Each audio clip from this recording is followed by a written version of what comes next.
I just posted about FIFA World Cup in Canada that is happening in 2026 next year, and there were a lot of questions, a lot of interest. So I just thought I will do a live Q&A and answer some of the questions that you guys have been asking me. So first thing is, this is a tourist visa. What I'm suggesting is that if you're really interested in watching the FIFA World Cup, you can apply for a Canadian visa just like any other tourist would. FIFA World Cup gives you a valid reason to visit Canada as a tourist. But if you are someone who hasn't visited other countries in the past and you haven't watched FIFA matches in the past, or your profile does not match someone who should be attending a FIFA World Cup, this may not be a very good idea for you. This is not for everyone. I would not suggest just anyone to go ahead and apply for a Canadian visitor visa. Canadian visitor visa is not easy to get, and only certain people who meet the requirements of the visa should apply for it. For example, one of the requirements is that you should have good finances. Bank statement is very important, but how much, that really depends. I would say as high as possible,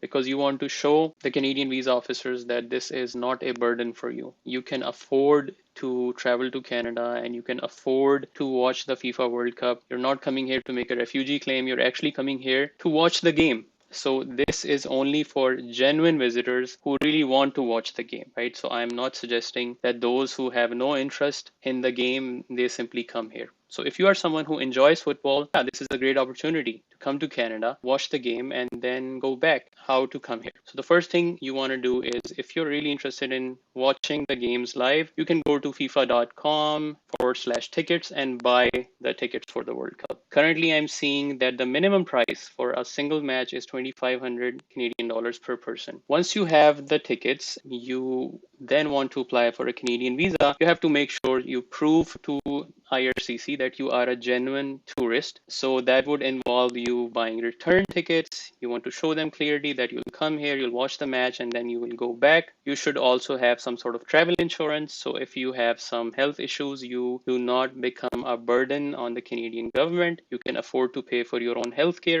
And then you should also book a hotel for your visit. That is also very important. These things are just very basic. Secondly, you also want to give them evidence that you have a good job or business in your country of residence, wherever you're from. And you want to prove to them that you can afford to watch this World Cup and you can afford this trip. So that's where bank statements, proof of your property, all of those things become very relevant. You have to include all of those things in your application, even if they do not ask for those things. The other thing you want to do is you want to demonstrate that you have strong ties to your country. So let's say you're coming from Dubai, you want to show the visa officers you have reasons to go back. You are a genuine visitor who will watch the World Cup and then you will go back. So that includes evidence of your business, evidence of your job, evidence of your family members that will be staying behind, evidence of your property, all the assets that you have. So I usually suggest you get a CA's, Chartered Accountant's net worth report to show your assets. You could also get a property valuation done to show the value of your property, whether that's a house, an apartment, an agricultural land. Maybe you have expensive cars, maybe you own gold. You can get the valuation done and include that evidence in your application. So those things are very important. Once you're done with that, the next part would be to write very comprehensive, but to the point cover letter explaining why you're coming to visit this World Cup. And here, if you have any history of watching sports in the past. Maybe you went to Qatar for the last World Cup, or maybe you have seen other games internationally, for example, maybe cricket matches or hockey matches. This is your chance to include that information. Or maybe you just have a good travel history. You've been to the US, Japan, UK, other countries. That is really helpful. I would suggest you apply using the GC Key account, not the new IRCC portal, because there are many benefits if you apply through the GC Key account. Write that cover letter, give supporting evidence, submit your application on time, and as long as you are a genuine visitor who wants to come here to watch the game, to tour different parts of Canada, your application should have a good chance of approval. If you want to come here as a genuine visitor, I think this is a good opportunity. You can come, visit Canada, witness the Canadian hospitality, enjoy the game, and then be on your way back. So I hope those of you who were asking questions, like give us some details, more information. If you really are someone who's detail oriented, I think this is enough information for you to apply by yourself. But if you still need help with your application, I am available. You can get in touch and I can help you with your application. That's all. Let me just see if there are any final questions. Taimur Yar asked, how can I get a visa from Dubai? So Taimur, basically, you just apply for a visa like any other visitor would. The easiest way is to go to the official website, cic.gc.ca, which is Canadian government's official website. Go there and create an account through the GC Key portal. The GC Key allows you to upload greater files up to 4 MB, include as much evidence as possible, but stay to the point. Don't include your IELTS results, don't include your educational degrees, because again, you're not coming here to be a permanent resident. You're not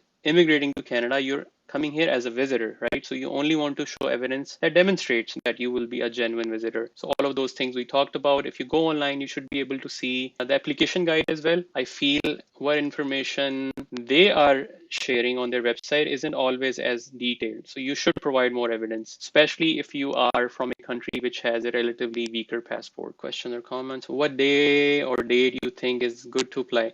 So the World Cup is starting from June of next year. Like the matches in Canada, Toronto are happening in June. So I would say give yourself a few months, right? Like you could potentially apply later this year. You can start preparation, maybe apply by the end of the year. As long as you have all the evidence, there is no harm in applying a bit early.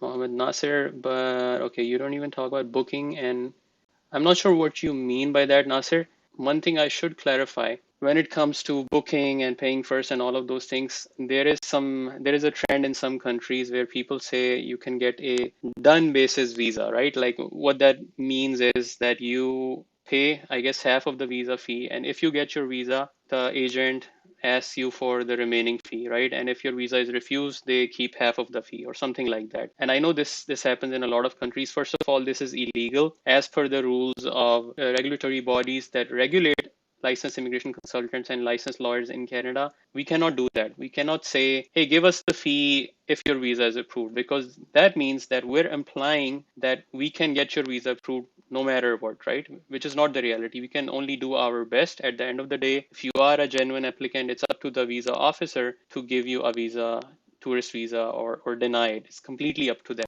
So that's why whoever you use to help you with your visa applications, whether that's for Canada, US, UK, first of all, make sure that they are licensed by the right body. For example, for US, you only can hire a US immigration lawyer. All those other people who claim they can help you, they're not licensed. Similarly, for Canada, you can only hire a Canadian immigration lawyer or a licensed Canadian immigration consultant like me, who are also called RCICs, to help you with your visa application. And all of them will ask fee upfront because their fee is for their time, right? Like we're putting in the effort, we're advising you, we're submitting a good application. And if it still gets refused at the end of the day, it is in the hands of the visa officer.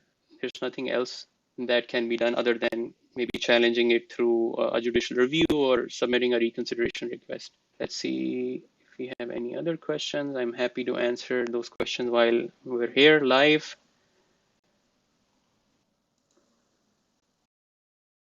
If you have any questions, you can check the bio. There is a link where you can schedule a call and we can have a more detailed one-on-one conversation with each other. Thank you. Take care.